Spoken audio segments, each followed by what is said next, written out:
আমার ছোট ছোট প্রিয় ভাই বোনেরা, তোমাদের সঙ্গে প্রথমে একটু গল্প করা যায়। আচ্ছা ধরো তুমি খাবার কেনার জন্য বাজারে গেলে, খাবারের দোকানে তুমি টাকা দিলে, অথচ খাবারটা পেলো অন্য কেউ, তোমার কেমন লাগবে? আমি ধরে নিচ্ছি তোমাদের মন মানসিকতা ভালো, তুমি প্রথম দিন কিছু বললে না, তুমি দ্বিতীয় দিন আবার খাবার কেনার জন্য দোকানে গেলে, খাবার কেনার জন্য টাকা পেমেন্ট করলে, কিন্তু খাবারটা পেলো অন্য কেউ, তোমার মনের অবস্থা দ্বিতীয় দিন একটু খারাপ হবে। তুমি তৃতীয় দিন আবার গেলে একই ঘটনা তোমার সঙ্গে ঘটলো। এভাবে দিনের পর দিন তুমি খাবার কিনতে যাচ্ছ, খাবারের জন্য টাকা পেমেন্ট করছো, অথচ খাবারটা পাচ্ছে অন্য কেউ। এবার তুমি কি করবে? তুমি চুপ করে থাকবে, নাকি প্রশ্ন করবে, নাকি প্রতিবাদ করবে? নিশ্চয়ই প্রতিবাদ করবে। ঠিক এইরকমই ঘটনা ঘটেছিল ফ্রান্সে। কি হয়েছিল সেটা আজকের এই ভিডিওতে আমরা জানবো। নমস্কার বন্ধুরা, আমি সঞ্জিত সরকার আর তোমরা দেখছো সঞ্জিত স্টাডি সেন্টার। আজকের এই ভিডিওটি ক্লাস 9-এর ছোট ছোট ভাই বোনদের জন্য ইতিহাস বিষয়ের প্রথম অধ্যায় ফরাসি বিপ্লবের কয়েকটি দিক থেকে সামান্য একটি অংশ তোমাদের সামনে আলোচনা করব।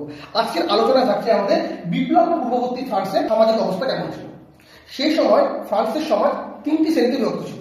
কি কি? প্রথম সম্প্রদায়, দ্বিতীয় সম্প্রদায় এবং তৃতীয় সম্প্রদায়।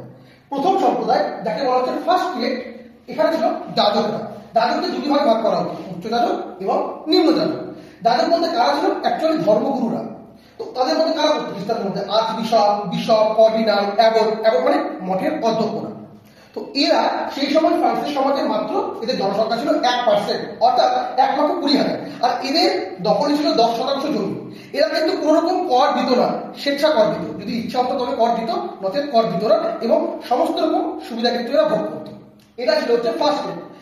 এইবার চলে আসছি আমরা ফ্রান্সের দ্বিতীয় সম্প্রদায়, অর্থাৎ সেকেন্ড স্টেপ। এখানে ছিল কারা? অভিযাত্রা। অভিযাত্রা কিন্তু দুভাগে ছিল বিভক্ত, একটা জন্মসূত্রে অভিযান আর একটা কর্মসূত্রে বা পোশাকে অভিযান।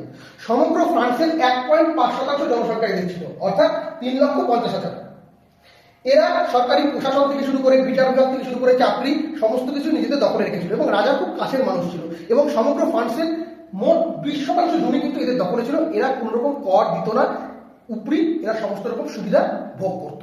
অর্থাৎ ফ্রান্সের প্রথম দুটি সম্প্রদায়, প্রথম সম্প্রদায় এবং দ্বিতীয় সম্প্রদায়, যাজক এবং অভিযাত্রা, ফ্রান্সের 30% জমি দখল করে রেখেছিল। এর বিনিময়ে এরা কিন্তু কোন রকম কর প্রদান করতো না, রাজার কাছ থেকে বিভিন্ন রকম সুযোগ সুবিধা ভোগ করতো, সুবিধা ভোগী শ্রেণী ছিল। তাহলে সমস্ত রকম কর কারা প্রদান করতো? প্রদান করতো তৃতীয় সম্প্রদায়, অর্থাৎ থার্ড স্টেটের মানুষরা। যেখানে কারা কারা ছিল? বুর্জোয়া ছিল, কৃষক ছিল, শ্রমিক ছিল, শিক্ষক, ডাক্তার, অধ্যাপক, চাকরিজীবী, সকলে ছিল কিন্তু থার্ড স্টেটের ভিতরে। এদের জনসংখ্যা ছিল 97%। এরা রাষ্ট্র থেকে কোন রকম সুযোগ সুবিধা পেত না, অথচ এদের সমস্ত রকম কর রাষ্ট্রকে দিতে হতো। আর এই তৃতীয় সম্প্রদায় ভিতরে সাকুলত বলে একটা সম্প্রদায় ছিল, যারা কিন্তু কোন রকম অন্তর্বাস করতো না। এরা নিরক্ষর খেটে খাওয়া মানুষ ছিল। ধনী শ্রেণীরা এদেরকে ঘৃণা করত। এরা শহরের একেবারে নিচুতলার মানুষ এবং শহরের অস্বাস্থ্যকর নোংরা পরিবেশে এদের বসবাস ছিল। এরা ভিক্ষা করে বা কাজ করে পেট চালাতো এবং এরা বিভিন্ন টাইপের অসামাজিক কাজে যুক্ত থাকতো। এই জন্য বিভিন্ন স্বার্থান্বেষী রাজনীতিটা কিন্তু এদেরকে নানাভাবে সাহায্য করত। তো এই ছিল তৃতীয় সম্প্রদায়। কিন্তু এই গোষ্ঠীটা পরবর্তীকালে কিন্তু ফরাসি বিপ্লবে বিভিন্নভাবে সহযোগিতা করেছিল, এটা আমরা পরবর্তী আলোচনায় জানতে পারবো। তো এই হচ্ছে তোমাদের বিপ্লব পূর্ববর্তী ফ্রান্সের সামাজিক অবস্থা। কটি সম্প্রদায় ছিল? তিনটি সম্প্রদায় ছিল, যথাক্রমে প্রথম সম্প্রদায় বা ফার্স্ট স্টেপ, যেখানে যাজকরা ছিল, তারপরে দ্বিতীয় সম্প্রদায় বা সেকেন্ড স্টেপ, যেখানে অভিযাত্রা ছিল, আর তৃতীয় সম্প্রদায় বা থার্ড স্টেপ, যেখানে বুর্জোয়া, কৃষক, শিক্ষক, ডাক্তার, অধ্যাপক, চাকরিজীবীরা ছিল। প্রথম দুইজন মানে দুটি সম্প্রদায় যারা ছিল সুবিধাভোগী, আর তৃতীয় সম্প্রদায় ছিল সুবিধা বঞ্চিত। আশা করি তোমরা বুঝতে পেরেছো। এখানে একটা জিনিস জেনে রাখো, এই যে গোটা প্রশ্নটা বিপ্লব পূর্ববর্তী ফ্রান্সের বিভিন্ন সম্প্রদায়ের ভূমিকা, এটা কিন্তু 8 নম্বরে আসতে পারে। তার ভিতরে তৃতীয় সম্প্রদায় ভেরি ভেরি ইম্পর্টেন্ট, এটা মার্কস তারা কিন্তু বিভিন্ন স্কুলে দিয়ে থাকে। এবং এর পাশাপাশি সাকুলত যে পাঠটা আছে, এটাও কিন্তু বিভিন্ন স্কুলে 2 মার্কসে বা 4 মার্কসে কিন্তু প্রশ্নটি আসে। খুব ভালো করে দেখবে সাকুলত কারা ছিল। এছাড়া প্রথম সম্প্রদায় বা দ্বিতীয় সম্প্রদায় সম্বন্ধে মার্কস 2 নম্বরের প্রশ্ন কিন্তু আসতে পারে। আর ওভারঅল যদি প্রশ্ন আসে তাহলে মার্কস আগে আসতে পারে, তবে এটা 4 নম্বরের জন্য বা 2 নম্বরের জন্য বেশি গুরুত্বপূর্ণ। এইবার তোমাদের জন্য এই ভিডিও সংক্রান্ত কয়েকটি প্রশ্ন তোমাদের করছি, এবং অবশ্যই উত্তরগুলো জানা থাকলে তোমরা কমেন্ট বক্সে জানাবে। প্রথম প্রশ্ন, বিপ্লব পূর্ববর্তী ফরাসি সমাজ কটি শ্রেণীতে বিভক্ত ছিল?